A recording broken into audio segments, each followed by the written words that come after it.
Hello everyone, and welcome to General Chemistry 2, lecture number 17. This is acids and bases number 4, and this lecture is on titrations. This covers OpenStax section 14.7. This will be our final of the 4 acids and bases lecture, and our second to last lecture in Unit 3. Let's begin with reviewing titrations. So you should have learned about titrations in General Chemistry 1, whether you took this at Wake Tech or wherever you are. So a reminder that a titration, or what is done here in a titration, is this is an analytical technique where a solution of accurately known concentration, which is called the titrant, this is the solution that's placed in the burette, that's that long, tall, that very thin piece of glassware that's marked typically every 0.1 milliliters. This titrant is added gradually to another solution of unknown concentration, which is referred to as the analyte, and the analyte is typically placed in an Erlenmeyer flask below.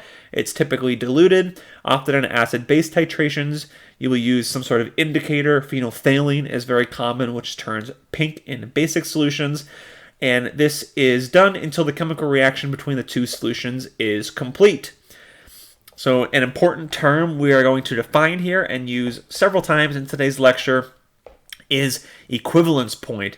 The equivalence point is the point at which the reaction is complete, or to be more specific, this is the point at which exactly enough moles of titrant have been added to react completely with the moles of unknown analyte. So this is equivalence point, and equivalence point, as we can see here, has a strict and precise chemical definition. The indicator is the substance that changes color at or near the equivalence point.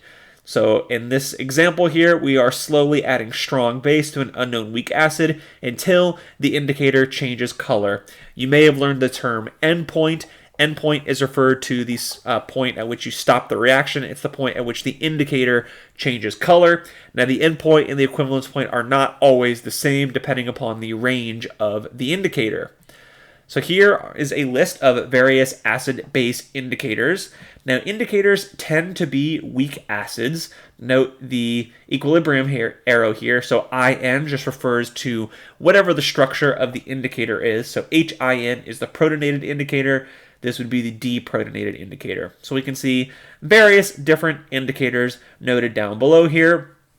And it's important, anytime you are preparing to do a titration, you want to choose an indicator whose pH range is at or near where the expected equivalence point is. So if you expect your reaction's equivalence point to be pH 7, you're going to want to choose an indicator that's at or near pH 7. So phenolphthalein is a good example, which begins to change to a pinkish red color just past pH 7. If your indicator or your reaction's equivalence point was, say, around pH 5, you might choose something like methyl orange, or maybe bromcrysol green, maybe potentially methyl red, though that might not be the best choice. Maybe if it was pH 6, you might choose methyl red. But you get the idea. These are a lot of the different indicators. You should have seen phenolphthalein before. You may see one of the methyl indicators in a General Chemistry 2 lecture. But again, the takeaway here, these indicators, they all have different pH ranges. They change colors based upon their structure. And you should always try to choose an indicator who undergoes a change in color near the pH of the expected equivalence point.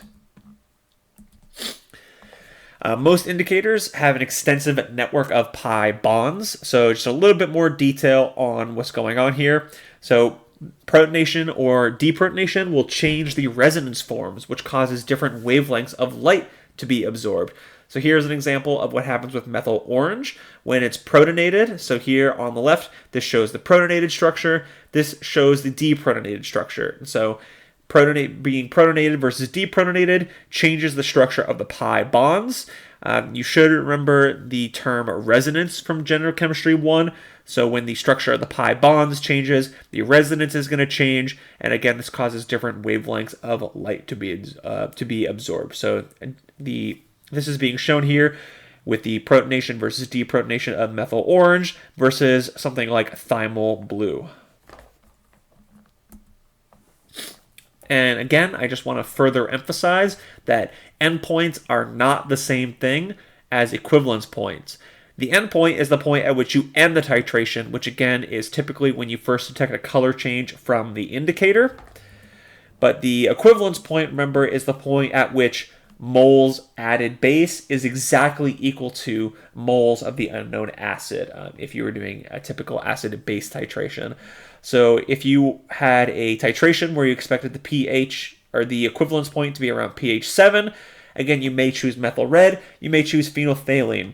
Notice here how phenolphthalein, its color change occurs near the equivalence point, especially given the sharpness of this curve, but not exactly at the equivalence point. So phenolphthalein makes for a good indicator for this type of titration because its color change range is close enough to the equivalence point that we're going to get a good estimation of what the equivalence point is. Methyl red could work reasonably well. To repeat myself one more time, indicators are chosen for color changes occurring within a range of interest. You should choose an indicator based on the equivalence point or the pH of the equivalence point, choosing something at or near where that pH is. Okay, let's do a little titration review on strong acid, strong base titration. Here, we have a 20 milliliter sample of 1 molar hydrochloric acid that is titrated with 0.80 molar sodium hydroxide. How many milliliters of sodium hydroxide are required for the titration? So, hints here, some problem-solving strategies. We're going to want to determine how many moles of HCl we're starting with. We're going to want to regard the stoichiometry that's occurring here. So if you were to write out this acid-base reaction, you should note that we have a 1-to-1 reaction between the HCl and the NaOH. And then from here, you're going to work and find the volume of NaOH required. So to walk through these steps, starting with how many moles of HCl we're starting with, we've got a 20 milliliter sample and its concentration is 1 molar. So I take that 20 milliliters, I'm going to change that to liters, and then I'm going to multiply that concentration. So I'm essentially using this concentration as a conversion factor, and I find that I've got 0.020 moles of HCl. Next, I'm going to consider the stoichiometry of this reaction. So again, this is a strong acid, strong base titration with a 1-to-1 stoichiometry. So I can use that ratio as a conversion factor, and obviously we can see that if I'm starting with 0.020 or 0.20 moles of HCl, sorry, this is a typo. This should be 020. I apologize for that mistake. There should be an additional 0 in front here. So if I'm starting with 0.020 moles of HCl, this means 0.020 moles of NaOH are required for this titration. And then finally, we can solve for milliliters of NaOH. So if I've got 0.020 moles of NaOH, I again can use that concentration like a conversion factor, and I'm just flipping it. So I've got the 0.80 moles NaOH on bottom, 1 liter on top.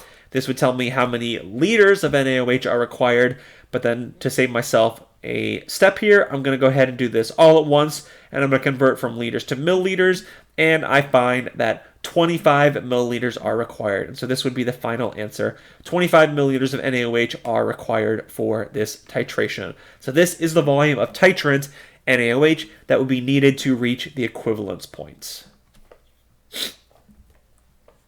Okay, let's look at strong acid-base titrations. So this figure right here, we saw an example of one a couple slides ago. This is referred to as a titration curve, where pH is plotted on the y-axis and volume of titrant added is on the x-axis. In this case, the titrant is typically going to be the strong base, NaOH. So we can see that the pH is initially acidic because we have a strong acid in our solution, and the pH very, very slowly increases as you add NaOH and the HCl is consumed. And then we get a sudden and very rapid rise as we hit the equivalence point. And then once we're past the equivalence point, now we are in the excess base region. And we can see that that pH begins to level off over time. As you add more and more base, the effect of adding more base begins to decrease. And so you sort of get a bit of an exponential it sort of looks like an exponential curve here, or where you're kind of approaching an asymptote. The rate of the increase begins to slow. So we can break these curves down, sorry about that, into three regions. Here we have the acid region, equivalence point, and this would be the excess base region. And I also want to point out here, this goes back to the first lecture in this unit, where we look at the pH of ionic compounds. Our two products here are water, obviously this is neutral, and sodium chloride, which is also neutral given that sodium is a group 1 metal cation and Cl- is the conjugate base of a strong acid. Because both products are neutral, the pH at the equivalence point is going to be exactly 7.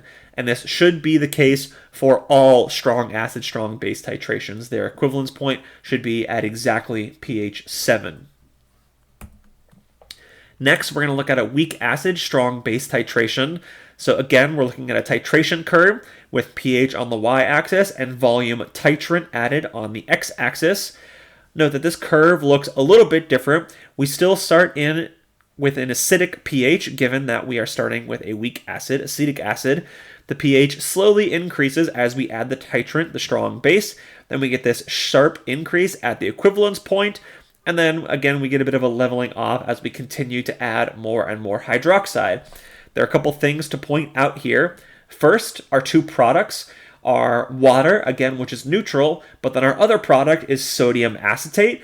Note that this product is a weak base. Sodium is neutral, but the C2H3O2-, the acetate, is a weak base. So because one of our products is a weak base, the pH at the equivalence point is actually going to be greater than 7. And again, remember that the equivalence point is the point at which you have added exactly enough base to react with the acid. So if you started with 1 mole of acid, the equivalence point would be the point at which you've added 1 mole of base. And so these two things would completely react with one another, leaving 0 of both.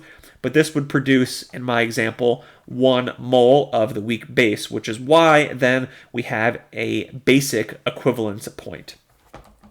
We can also label these regions.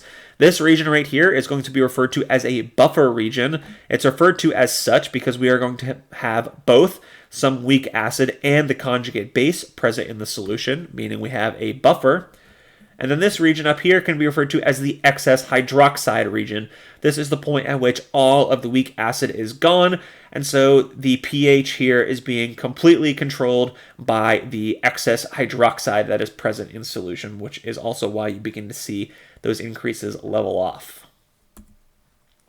Finally, we're going to look at a weak base, strong acid titration. Still, with this titration curve, we have pH plotted on the y-axis and volume titrant added on the x-axis. But here, the titrant that's being added is different.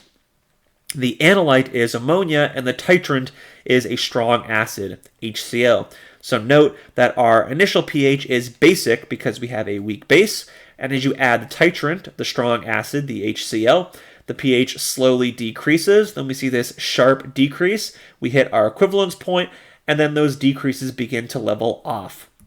Note here that our equivalence point is now at an acidic pH. Why?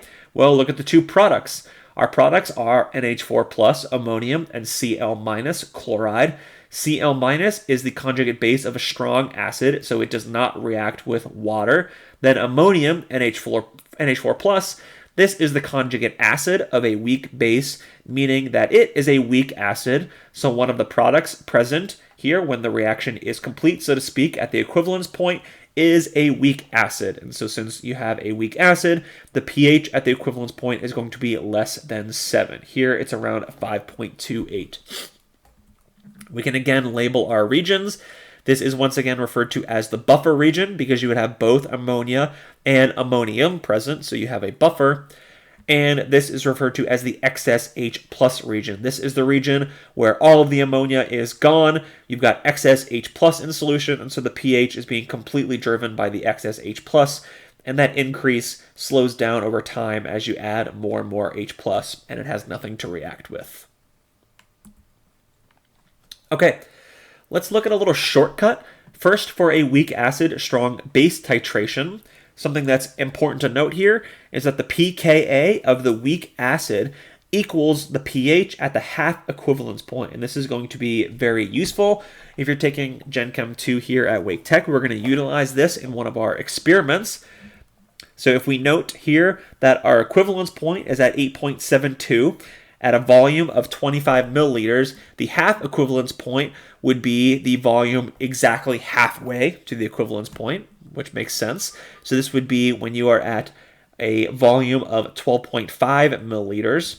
And if you think about what's going on here, when you're at the half equivalence point, you have an equal concentration of weak acid and its conjugate base. So let's say you were starting with 1 mole of the acetic acid here. The half equivalence point would be the point at which half of it's reacted. So you'd have 0.5 moles of acetic acid remaining, which means that 0.5 moles of the acetate had been produced.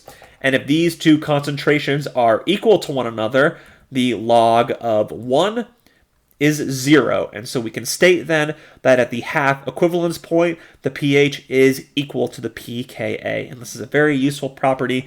If you were, let's say, titrating an unknown acid, you could find the equivalence point, back up to the halfway point, determine the pKa based on the pH at that halfway point, and this could help you to identify what the unknown acid is. Okay. Now let's summarize these 3 titrations. If we have a strong acid, strong base titration, the pH at the equivalence point is 7 because all products are neutral. If we have a weak acid, strong base titration, the pH at the equivalence point is greater than 7 because a weak base is produced. In this case, we're just calling it by the generic name A-. Also, that shortcut to note is the pH at the half equivalence point is equal to the pKa of the weak acid being analyzed. And then finally, a weak base, strong acid titration, the pH at the equivalence point is less than 7 because a weak acid is produced. And then here, the shortcut is the pOH at the half equivalence point gives you the pKb of the analyte base. And so this could be helpful in determining the identity of the unknown base. All right, let's look at a few titration calculations. We're going to first look at an initial pH calculation. A 25 milliliter sample of a 0.5 molar weak acid solution is titrated with 0.80 molars NaOH. The Ka of this weak acid is 1.5 times 10 to the negative 6. What is the initial pH of the sample? Here, this is essentially just find the pH of the weak acid problem. Note that since this is a weak acid, we do need to set up an ice table and assume the products start with 0 concentration. And as is often the case with many weak acids, we are going to be able to use the small x approximation because of how small this K value is. All right, so let me walk you through this. I'm setting up my reaction. HA, which stands for this generic weak acid, reacts with water to form H3O+, the hydronium ion, plus A-. And again, note here, this is a double or an equilibrium arrow. So setting up my ice table, I'm ignoring water. So water is going to be ignored in all of these ice tables. My initial concentration of HA is 0.50 molar. The initial concentration of both products is 0. I'm going to be moving in the forward direction. So HA has a change of minus x. The two products both have changes of plus x, giving me equilibrium concentrations of 0.50 minus x for the weak acid, and just x for both the hydronium and the conjugate base ions. You can set up your Ka expression. So Ka is equal to the concentration of H3O+ times A- divided by HA. And you can plug your values in. So we get x times x on top and 0.5 minus x on the bottom. This is all equal to the value of Ka that we were given, 1.5 times 10 to the negative 6. Remember that we can use the small x approximation. So we find that x squared is equal to 1.5 times 10 to the negative 6 multiplied by 0.5. X here is equal to the hydronium ion concentration, which would be equal to the square root of this multiplicative value, these multiplicative values here. And remembering that the pH is equal to the negative log of x. I'm skipping a few steps here to save a little bit of work. but if you work this one out, you should find that the pH here is equal to 3.06. Okay, let's move to our next problem. We're going to look at pH before the equivalence point. So this problem states, what is the pH after the addition of 10 milliliters of NaOH? Now, if you were to get this problem on like a quiz or on an exam, you might not be outright told that you're before the equivalence point. You might just be given this information here. So what you're going to want to do is first write out the acid-base reaction between the titrant and the analyte. Use volumes and concentrations to calculate moles. The limiting reactant is going to tell you where you are in the titration curve. So this will tell you if you're before, at, or past the equivalence point. Then you can use the stoichiometry to calculate the moles of products formed. If we've got non-zero amounts, we've got a buffer, so we can use the Henderson-Hasselbalch equation. If we don't have non-zero amounts of both, we may be at the equivalence point, we may be past it. We'll look at example calculations of those in the coming slides. Okay, so let's work through this problem. First, we're going to write out the acid-base reaction between the titrant and the analyte. So the analyte is that weak acid, HA. The titrant being added is sodium hydroxide, so we're just going to consider the OH minus being added. This forms a minus, the conjugate base, and H2O, the H plus and the OH minus. Remember that we use a single forward arrow here because the strong base hydroxide will drag this reaction to completion, even though we are also working with a weak acid. Let's use those volumes and concentrations to calculate moles. So moles of weak acid, we would take that 25 milliliters, convert its volume to liters, and then multiply that given concentration, and we have 0.0125 moles of weak acid. Then we'll do the same for hydroxide. We've got 10 milliliters, convert that volume to liters, and then finally multiply by the given concentration, and we find that we've got 0.008 moles of hydroxide.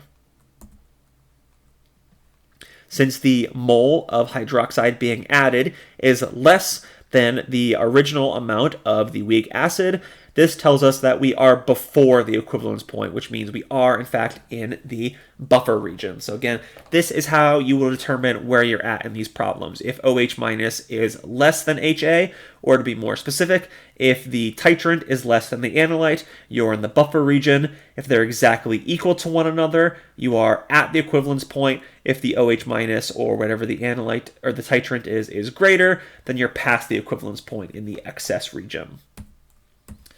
All right, so now we can use the stoichiometry of the reaction to find moles of reactants used and moles of products formed. Again, we're using a forward-only arrow, so this is kind of like setting up an ice table, but instead of this being initial change equilibrium, it's more like starting, change, and then ending, because the reaction goes to completion, not to equilibrium. So you start with 0.0125 moles of the weak acid, and 0.008 moles of the hydroxide, and you assume that the A minus is 0. Water can be ignored. So the OH minus is the limiting reactant, so we should subtract 0.008 moles from both reactants and then add 0.008 moles to the product here, giving final mole values of 0.0045 moles for HA, 0 for OH minus, and 0.008 moles for A minus. Now the question is, what is the pH after the addition? Note here that we have no hydroxide remaining, but we have both weak acid and its conjugate base. This means we are in the buffer region. So since we're in the buffer region, we can use the Henderson-Hasselbalch equation, and we can also use that shortcut where we can just go ahead and plug those mole values in as is. So remember that the Henderson-Hasselbalch equation is pH equals pKa plus log of base over acid. So the pKa is the negative log of Ka. So if you take the negative log of this value, you should get 5.824. And then it's log of base over acid. We can use the shortcut where we just plug the mole values in directly. So 0.008 moles on top, 0.0045 moles on the bottom. And when you solve, you should get 6.07. And so this is the pH of this solution after the addition of 10 milliliters of sodium hydroxide. Next, we're going to look at the pH at the equivalence point. This, in my opinion, is probably the most difficult and the longest type of calculation. So what is the pH at the equivalence point? You're going to want to write out the acid-base reaction. Then you're going to calculate the moles of analyte present. And then recall that at the equivalence point, exactly enough moles of titrant have been added to fully consume all of the moles of the analyte. So we can use that number of moles with the concentration of the titrant to figure out what volume of the titrant is needed. See, note here that it didn't tell you how much NaOH was added, it just asked for the pH at the equivalence point. So you're going to have to figure out how much NaOH is added to reach said equivalence point. When you're at the equivalence point, all of the reactants have been converted to the products. This means the solution is only going to contain the conjugate base A-, and since A- is a weak base, it will turn around and react with water to reform some HA and OH-. So we are going to have to do an ice table at the end of this problem. So you can see how this type of problem can be a little on the longer side. All right, so let's start by writing out our acid-base reaction. We're going to calculate moles analyte. So moles analyte, or the weak acid, is again 0.0125 moles, and the calculation is shown here. So the equivalence point, remember, is the point at which exactly enough moles of titrant have been added.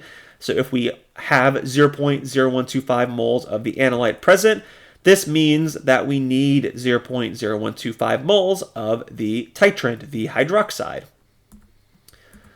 Now what you're going to need to do is find the volume required. So we need 0.01205 moles of OH-. We're going to convert from moles to liters using the given concentration, and then from liters to milliliters given the milliliter-liter conversion, and we find that we need 15.625 milliliters of that 0.80 molar sodium hydroxide. Now with this, we can note that when you are at the equivalence point, all of the reactants have been converted to products with no excess. This means that the solution will contain only the conjugate base A-, so that 0.0125 moles of HA is fully and completely converted to 0.0125 moles A-. And since A- is a weak base, we are going to have to set up an ice table here. So here's our reaction. That weak base that is now remaining in solution, A-, will turn around and react with water. This is an equilibrium reaction, and it forms OH- along with HA. And we can set up a Kb expression here. Kb, because it's a base, this would be the concentration of OH- times the concentration of HA divided by the concentration of A-. All right. Now, when you are working in an ice table with equilibrium expressions, you do need concentrations. You can't use the mole shortcut like you did with Henderson-Hasselbalch. So what we're going to do here is find the new total volume. So we initially had 25 milliliters of HA, and then we added 15.625 milliliters of NaOH to give us a combined volume of 40.625 milliliters. Now we can solve for that A- concentration, so 0.0125 moles divided by this new total volume in liters, giving a concentration of 0.3077 molar. Finally, we can set up that ice table. So we are, again, ignoring the X, or we're ignoring the H2O, so you can put a little X here if you want. A-'s initial concentration is 0.3077 molar. The OH- and HA concentrations should both be 0 here. So our change is minus X for the A- and plus X for both products, giving equilibrium concentrations of 0.3077 minus X and just X for both products. Now you can set up your Kb expression. So I wrote that out on the previous page. You can plug these values in, X for both OH- and HA, and 0.3077 minus X for the A-. I do want to remind you here in the top right corner, notice that this is a Kb expression, but in the problem, we were only given the Ka. So we need to solve for the Kb ourselves. And one of the expressions we learned is that Kw, the equilibrium expression, or the equilibrium constant of water, is equal to Ka times Kb. So this means that Kb is equal to Kw divided by Ka. Kw is 1 times 10 to the negative 14th, and the Ka was given as 1.5 times 10 to the negative 6. So this is how we solve for Kb. Moving back down to the bottom left, I want to note that this Kb value is going to be really small, so we can use the small x approximation, and then we can set up our equation for x, so we get x squared. So my x squared here is on the left. Kb is 6.67 times 10 to the negative 9th. I found that by dividing these two values. So x squared is equal to Kb times 0.3077. So basically the x squared is being isolated. This is being multiplied to the other side. So you get 0.3077 multiplied by that Kb value I found. And again, I know I skipped a couple algebraic steps in there to save space. Now x tells us the OH minus concentration. So x is equal to OH minus, which is the square root of... Sorry about that. Hold on. Let me pause the video. Okay, sorry about that. I had a small typo in my slides, but I've got it fixed now. So going back to where I was, x is equal to the OH minus concentration, which would then be equal to the square root of 6.67 times 10 to the negative 9th, multiplied by 0.3077. Then we can solve for the POH. So since we are going to end up with the OH minus concentration, we're first going to solve for the POH. The POH is equal to the negative log of x, and you should get a value of around 4.344. And then finally, to answer the question, which was what is the pH at the equivalence point, remembering that pH would be equal to 14 minus POH, and we get a final answer of 9.66. So this is the final answer to this question. So pH at the equivalence point, a fairly challenging problem with a lot of steps, and this is how you work through it. Okay, and final type of problem, we're going to look at the pH past the equivalence point. This one, fortunately, a little bit easier. This problem states, what is the pH after 16 milliliters of NaOH are added? Now, again, if this were to be on homework problem, exam, quiz, whatever it be, you're just likely to be given this information here. How do you know you're past the equivalence point? Again, write out the acid-base reaction, calculate moles of everything, and then look at who the limiting reactant is. This is going to tell you where you are in the titration curve. Then we can use stoichiometry. If there are moles of strong acid or strong base remaining after all of the analyte is consumed, that's going to determine the pH. So it doesn't matter if there's been a little bit of weak base that's been produced. If there's excess strong acid or base in solution, the strong acid or base, because it's so much stronger than any weak acid or base present, you can ignore the weak acid or base and just use the strong acid or base to determine the pH. So let's work this one out. We're going to write out the acid-base reaction. So this is still HA plus OH minus forming A minus plus H2O. We've still got 0.0125 moles of the HA. This time we have 0.0128 moles of OH minus. So note now that the weak acid is the limiting reactant. This means we are going to be in the excess OH minus part of the curve. We're past the equivalence point. All right, sorry, and this kind of is just restating what I just mentioned. Again, the limiting reactant is telling you where you are in the titration curve. You've got excess OH minus, you're past the equivalence point in the excess region. So now we can use the stoichiometry of the reaction to calculate the moles of reactants used and moles of products formed. So we're starting with 0.0125 moles of HA and 0.0128 moles of OH minus, along with 0 A minus. This is the limiting reactant, so it gets used up. So we subtract 0.0125 moles from the both reactants, and we add 0.0125 to the product here. This leaves us with no analyte remaining. All of the weak acid is gone. It leaves us with 0.003 or 0003 moles of OH minus and 0.0125 moles of A minus. Now I again want to note here that what happens after this titration is complete. We've got excess OH minus, we've got some strong base remaining, we've also got some weak base that's been produced.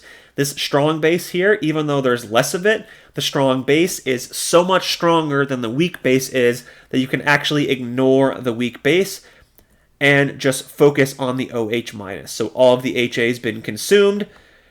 We have the weak base here is insignificant for determining the pH since the OH minus is stronger. So the OH minus is going to determine the pH, and you can just focus on the excess OH minus from this point forward. If you were doing a weak base strong acid titration, you would end up with excess H plus or H3O plus. So it would be the same idea, just who the excess is would change. All right, so what we want to do here then is calculate the new concentration of OH minus. So our combined volume, we had 25 milliliters of the weak acid plus the 16 milliliters of the strong base. Our new total volume is 41 milliliters. Now we're going to calculate the concentration of the hydroxide. So we had 0.0003 moles divided by the new volume in liters, 0.041 liters, giving an OH minus concentration of 0.00732 molar. The pOH is equal to the negative log of OH minus. This gives us a pOH of 2.136. And then finally, we can take 14 minus that value to find the pH. And your final answer here would be 11.86. This is the pH past the equivalence point after 16 milliliters of NaOH has been added. Okay, I have a summary of the strategies here. I'm not going to read through this, but please feel free to pause the video if you would like to read through these general strategies.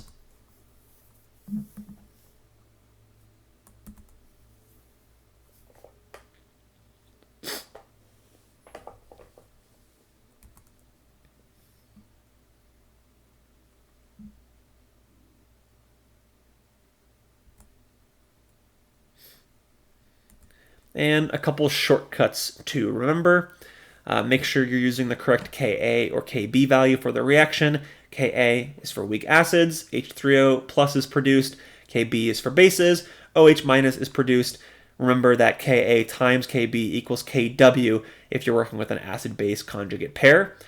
Ice tables require concentrations because you're going to plug those values into the equilibrium constant. You can't just use moles. But you can just use moles for the Henderson-Hasselbalch equation. And here's a potentially useful shortcut for a weak acid titration. I've got a few more helpful shortcuts for you here. So here is a flow chart that can help describe and help you break down these problems. So again, I'm not going to read through all these steps. It's kind of just generalizing and summarizing all the problems I showed you today, but please feel free to pause the video and read this over or take a screenshot if this would be helpful for you to come back to later.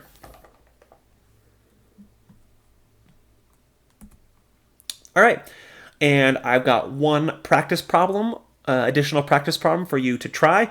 So I'm asking you to calculate the pH at the following points in a titration. You've got 40 milliliters of 0.10 molar barbituric acid, which is a weak acid with a Ka value of 9.8 times 10 to the negative fifth. It's being titrated with a strong base, 0.100 molar KOH.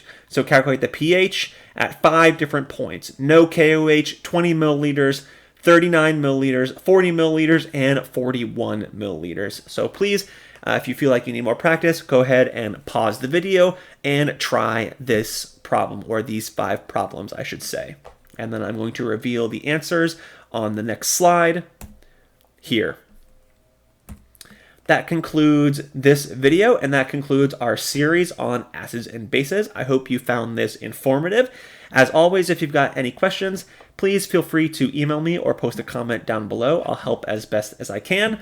That's all for now. I'll see you in the next video, and I hope you have a great day.